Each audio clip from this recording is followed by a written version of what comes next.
As William Arthur Ward said, "The pessimist complains about the wind. The optimist expects it to change. The realist adjusts the sails." And that's how we all have to be. We need to look at the situation and understand not what personality type are we, but what are we going to do about it? That any of us, in any moment, we always get to choose how we react. We get to choose our frame of reference. We get to choose whether we're pessimistic. We get to see things in an optimistic way if we want. But at the end of the day, the only thing that really matters is what do you choose to do? And so if you decide to fight the wind, to be angry, to argue about it, to complain, you're never going to go anywhere other than where the wind wants you to go. But if you remember that we have control, that we can react, that we can choose to adjust the sails, to harness the wind, to take us where we want to go. And instead of fighting against it and wasting energy, we learn how to harness everything around us. And as Alice Walker said, the most common way people give up their power is by thinking they don't have any. People lose sight of the fact that we always get a choice. No matter what happens in your life, the one thing that you get to choose at all times is the meaning that you ascribe to it. No one can take that away. No one but you gets to decide how you react, and your reaction is the bricks by which you build the life that you want. It isn't your intentions, it's not your thoughts, it's simply the things you manifest into the world. As you take action, the world reacts. As you take action, you progress. As you take action, you learn. As you build, you create things. And as you create things, you can construct a world that matches your vision. But it's understanding that you have that power. It's understanding that you always get a choice. And you lose that power when you give that up. You lose that power when you take the emotional security of complaining, of negativity, of pessimism. But if instead, you're not only optimistic, but you're an action-oriented realist who knows there's always something to do to take advantage of the situation. And that's what I want for you. I want you to understand you can always take advantage. You can always ask a question as powerful as, how is this worst thing that happened to me actually the best thing that ever happened to me? And when you flip your mindset like that, nothing in the real world changes, but suddenly you see everything differently. And that thing, that bad thing that you were stressing about, that you were crying over, it becomes empowering.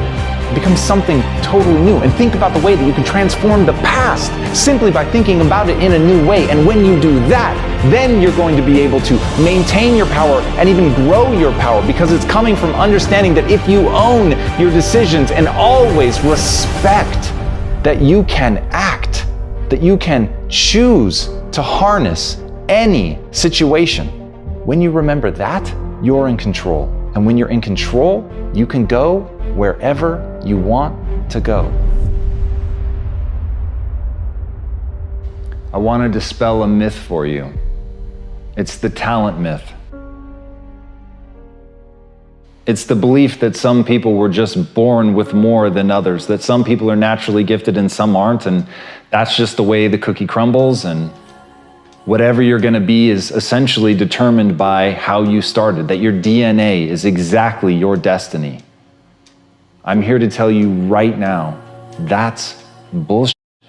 It's just not true. It's not the truth of the way that humans are designed. As a species, we're the ultimate adaptation machine. The very thing that puts us at the top of the pyramid is our ability to adapt. It is the fact that the brain is plastic, that it responds to change. It responds to stressors. It responds to repetition. And repetition is a slave to obsession. As Conor McGregor said, there's no talent here. This is hard work. This is an obsession. You could be anyone if you put in the time. That's one of the greatest athletes of our time telling you that he's not the result of genetics. He's not the result of natural gifts. He hasn't been bestowed something by God. He has shown up day after day in the most mundane of conditions. On the cold days, on the hot days, he put in the work because he was obsessed with what he could become. And that repetition that you need to actually gain a skill follows that obsession. So in you right now, today, you want to start building that obsession. You want to look at it like an ember that can become a raging fire, but it needs your time and attention. It needs your time and attention. You've got to take that interest. You've got to take that spark of desire and you've got to fan the flames. You've got to turn it into that obsession. And from that obsession, if you put in the work, if you do the things day in and day out, the backbreaking work, pushing through the pain, fighting through feeling like an idiot, fighting through embarrassment, getting up, brushing yourself off, doing it again, practicing, putting yourself at somebody's feet and asking, what could I have done better?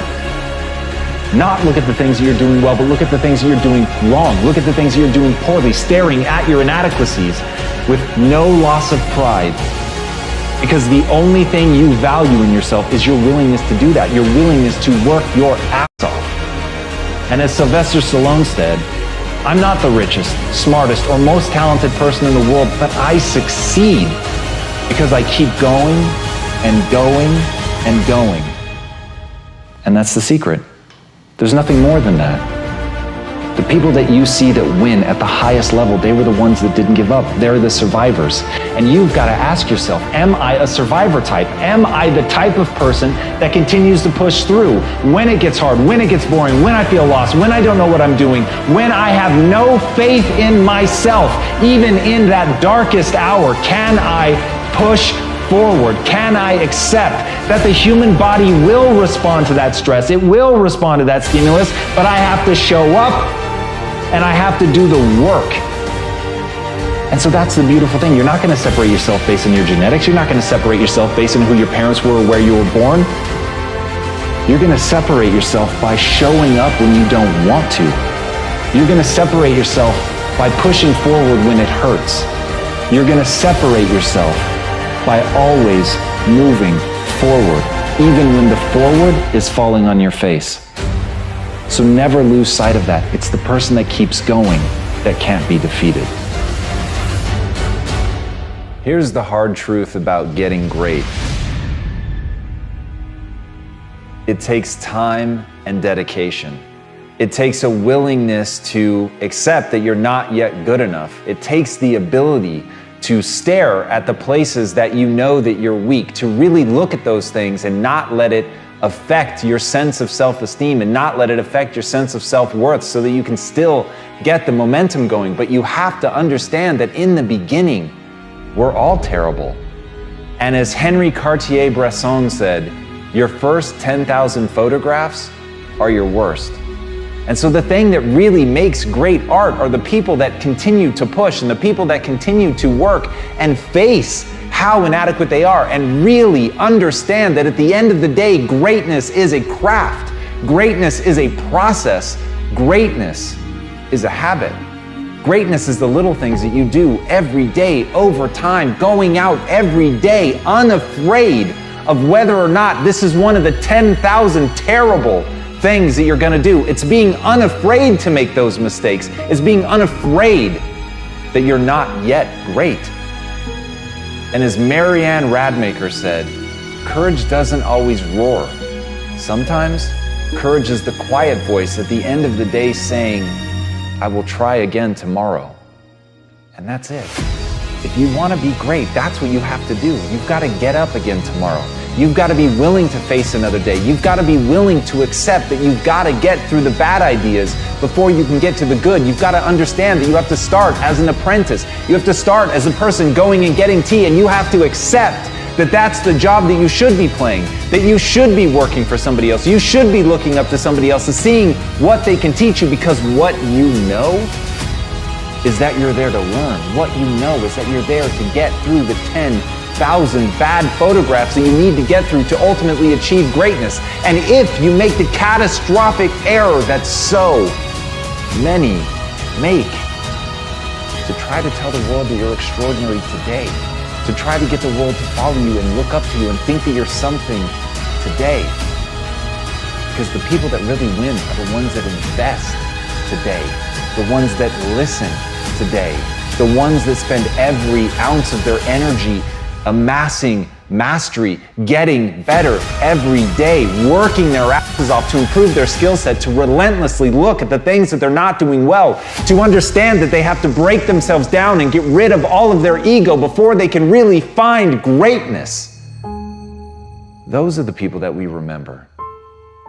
So if you want to be remembered, if you want to achieve real greatness, you just need to have the courage to show up every day and take another swing, take another photo, try another task, do something that scares you, and do those little things over and over and over until you win.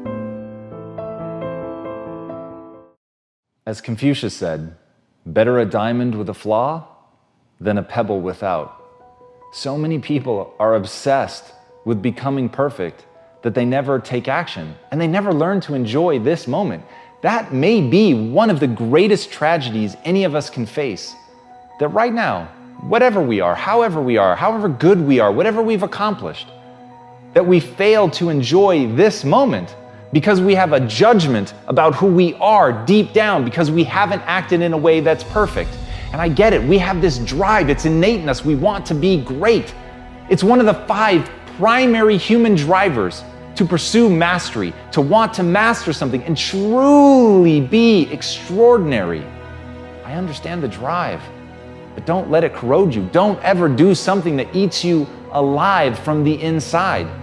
You've got to have a vision of yourself that allows you to morph and change and learn from your mistakes. But if you value perfection over learning, then you're never going to become the person that you'd be capable of becoming. And as Anna Quindlen said, the thing that is really hard and really amazing is giving up on being perfect and beginning the work of becoming yourself. Confucius talks about the diamond for a reason. All of us are something precious and amazing and truly will never be again, given your unique DNA, the way that you were raised in the time period that you were raised in. You will literally never find this exact mind again. And so if you've ever wanted to feel special, there it is, you are special. No one will ever have that exact combination again. But if you're striving for some notion of what you should be, some vision of what perfection is and what it means, then you're not going to have the space to really be you, to find out what it is about you that's special, that's rare, that isn't like other things, which means that you don't fit in, which means that you are not average, which means you actually have the chance to be extraordinary. If only you open yourself up to being different. When you're willing to be the outcast, suddenly you can think differently, suddenly you can be different and act differently, and suddenly you can be so different as to be truly useful. Because you're coming at something from a totally unique perspective, and that unique perspective to you may be ugly, it may be bent, it may be broken, it may be imperfect, but it's never going to happen again. It's never going to happen again. And when you understand that, live it to the fullest. Understand this is it. This is one shot. This is the one you. I literally have the chills right now. Because if you understand, there's only one you, and you might as well be you. You might as well see what does that look like when it's taken all the way to the extreme. It's going to be different than other people. It's going to be ugly at times. It is going to be broken and flawed in some way, but it's going to be you. It's going to be unique. It's going to be different. It's going to be rare. And so truly, better to be a diamond with a flaw than the perfect pebble.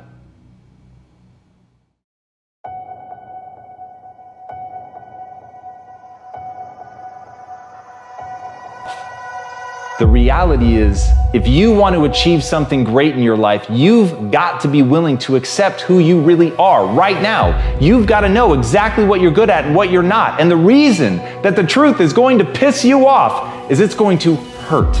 It's going to hurt to acknowledge that you're not yet who you want to be. It's going to hurt to know that you're not yet capable of the things that you want to be capable of. And it's really going to hurt to know that the things that people say behind your back, the things that they say to hurt you, that they're actually true, that they're right. They have a point. You aren't good at that thing. You aren't as good as you could be. You did embarrass yourself. You have fallen down. All of those things are almost certainly true. But when you can look at those things, when you can stare nakedly at your inadequacies, when you can really stop and not protect yourself with ego, but protect yourself by knowing that you're going to learn from where you failed. You're going to learn from the places you've fallen down. You're going to learn your inadequacies so that you can build something new, so that you can move from that place into a place of purpose, into a place of skill set where you can dominate the field because you've built those skills. But if you don't first acknowledge that you need to build them, you can never begin the process in earnest. And as Michio Kaku says, all great ideas come from a picture. You've got to know what you want. You've got to know what that thing is that you're building towards. You've got to know exactly who you're trying to become. And once you have that crystal clear vision of who you want to be, it is far easier to acknowledge who you really are. So you've got to start with that picture. You've got to accept the reality, pain and all. You've got to have that picture. You've got to know where you're going. You've got to know what the skills are that you need to build in order to get there. And once you do that, once you have that picture, and that picture is your obsession, it's the thing that you think about, you dream about, you put it up on your wall, you tattoo it in your mind, you know exactly who you're trying to become. If you do that, if you're honest with yourself about where you are, and you know exactly where you want to go, you can go anywhere. As Kendrick Lamar said, it was always me versus the world until I found it's me versus me. I think that's where most of us start. We think that there's something outside that we're struggling against. We think that literally the world is against us and we're raging against something, but we don't even know what that thing is that we're raging against.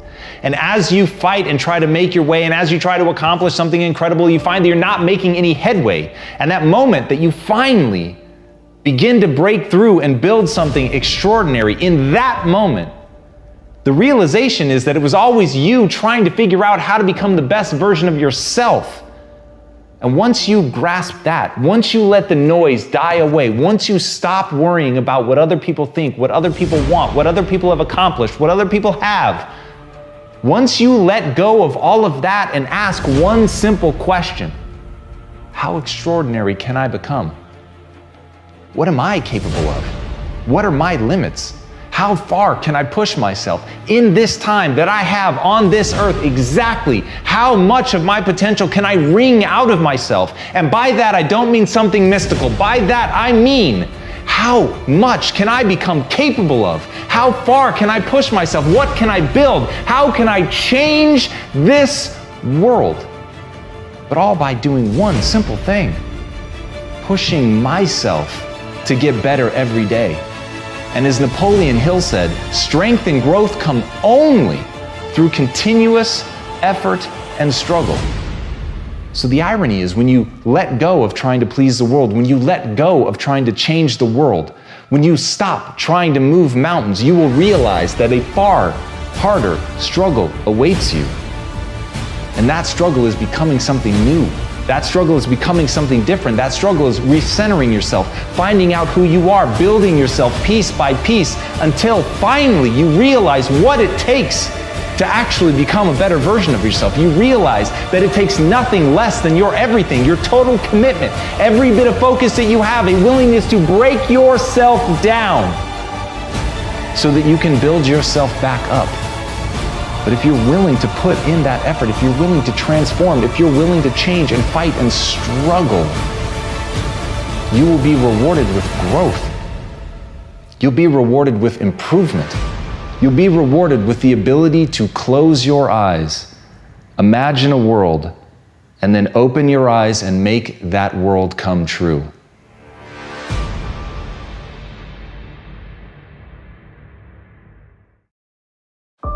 As Maya Angelou said, if you don't like something, change it. If you can't change it, change your attitude. That's some of the best advice you're ever going to hear. At the end of the day, you should always be trying to change the things that you have the ability to change. But there are inevitably going to be things that you can't change, but you're never helpless. You're never a victim. In that moment, you still have the unbelievable ability to choose to look at it in a new way, to choose to reframe it. And in that reframing, you change everything. You don't just change your own neurochemistry. You're not just changing the way that you feel. You're actually changing the way that you're going to approach the problem. Something that was moments before, something that seemed impossible, something that was breaking your will to continue to fight, with a change in attitude becomes something completely different. And as Hans Selye said, adopting the right attitude can turn a negative stress into a positive one. And that game of mental jujitsu is what it's about. That game of flipping something on its head, of turning something around, of seeing it in a new way so that you can act in a new way, is how you make forward progress. And understanding that, understanding the need to take control of your perceptions, understanding your need to change your perspective, that's how you begin to get ahead. Once you understand that your perspective is a choice, it is not objective truth. Burn that into your mind. It is not objective truth. The world that you see around you is simply the perspective through which you see it. All of life is a funhouse mirror. And when you acknowledge that, when you understand that you're looking at a distorted view of the way the world is, you realize that you can adopt a different distortion. You can adopt a distortion that allows you to see things more clearly, that allow you to see things in a way that empower you. And that should always be the first step, is figuring out not what is, not what you can change, but instead understanding what you need to change it to. And understanding that that change comes from inside you. It isn't a manifestation that you have to make in the outside world first. It's a change you have to make inside yourself. It is a shift of perspective. It is simply stepping to the side of what you're used to and how you're used to seeing things, and understanding that in reframing things, you take that negative and turn it into something that builds you up. But you've got to choose. You've got to decide. You've got to believe that you can do it. But once you believe that you can see things in any way that you need to reach your goals, your life will change forever, because you'll actually reach your goals.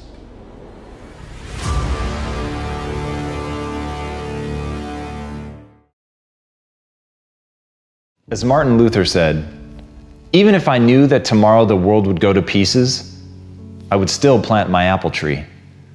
Some things you build whether you can control the outcome or not. Sometimes it's the process that is the thing that's meant to be enjoyed. It's the process that you're meant to invest in. And rather than always thinking about the goal, the outcome, or what you're going to get out of something, focus on the something.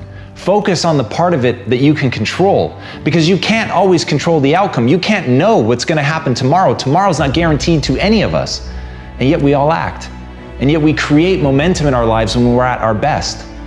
But we do that not because we can control every aspect. We do that because we accept that there are things that we cannot control. And as Steve Maraboli said, incredible change happens in your life when you decide to take control of what you do have power over, instead of craving control over what you don't. And that's where a lot of people get lost.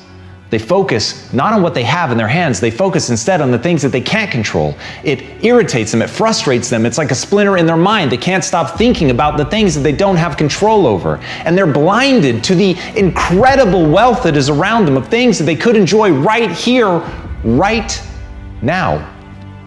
That's why gratitude is such an empowering practice, to sit there and not think of the glorious things that may await you in your future, but rather to think about the things that you have here in this moment.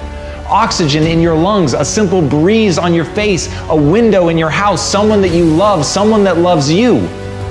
Nothing that costs money, nothing that was the pot of gold at the end of a glorious rainbow. It's not even about becoming something extraordinary and waiting for the results of that. It's simply understanding that the one thing you can control are your actions today, the choices that you make, what you get to do, how you think about yourself, the beliefs you choose to bring into your life. Those things you control. And when you understand the power in acknowledging that control and taking control and using it, that's when your life is going to begin to change. But first, you have to divorce yourself from being obsessively interested only in an outcome. If instead you build your self-esteem, you build your pride on pursuit. You build your pride on allowing yourself to care about something so deeply that even though tomorrow is not guaranteed, that you're going to plant your apple tree today, that you're going to love that process because it is the thing that you can control. You can control how you show up. You can control how you play. You cannot control how other people react. You cannot control what they think about you. But you can control what you think about yourself. You can earn credibility with yourself. You can control what you do. And when you take full ownership of that and realize that your life is an exact reflection of your choices, of the things that you could control and what you did with them, then everything begins to change. You're not looking to blame somebody else. You're not even worried about anybody else. You're just asking one simple question. What can I do right now, regardless of tomorrow, to improve my life today? Focus there, and you'll enjoy every day of your life.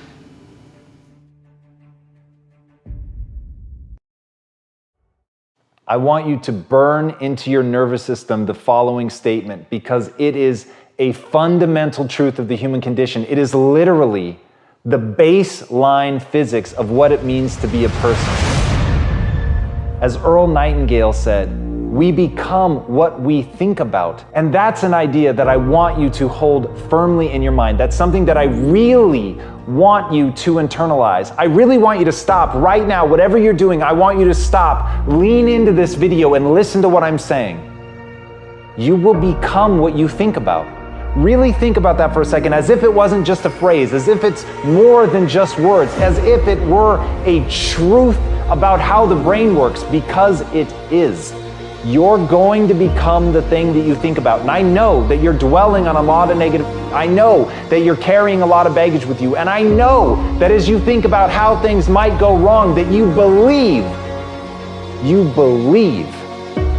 to the core of your being that you're just planning for the hard times. But the truth is, you're going to become those things that you fear. You're going to become the things that you dread. If you're thinking about all the things that you've done wrong in the past, you are going to simply continue that cycle. But if, on the other hand, and let this be true, let this ring in your ears with the weight of everything that I carry, if I've ever added an ounce of value to you, if anything I have ever said has seemed remotely true, believe that these are the most important words I'm ever going to say to you. If you begin to focus on positive things, if you begin to focus on your capabilities, if you begin to focus on the potential that you have, if you really dig in, build those skills, drive towards something beautiful, something amazing, something that leaves you in awe, that you want to create, that you want to become the vessel for that, then you will become that thing, because you will take those steps, because you become what you think about. And as Mark Twain said, 20 years from now, you'll be more disappointed by the things that you didn't do. So if you don't take those steps, if you don't focus on those things, if you don't manifest what you want to become, if you don't believe in it, if you don't see how real it could be, if you can't picture the version of yourself that you want to become, and even though people have told you that it's not possible for you, that the things you did in the past are never going to allow you to do that, that you're not smart enough, if you let that creep into your mind, then that's what's going to happen. But if you can see that vision, if you can allow yourself to believe it, then you're going to take the steps that you need to execute against that. And if you go out there and do those things, you won't regret it, but you will regret it if you don't. So get out right now and build the person you want to be so you can have the life you want to have.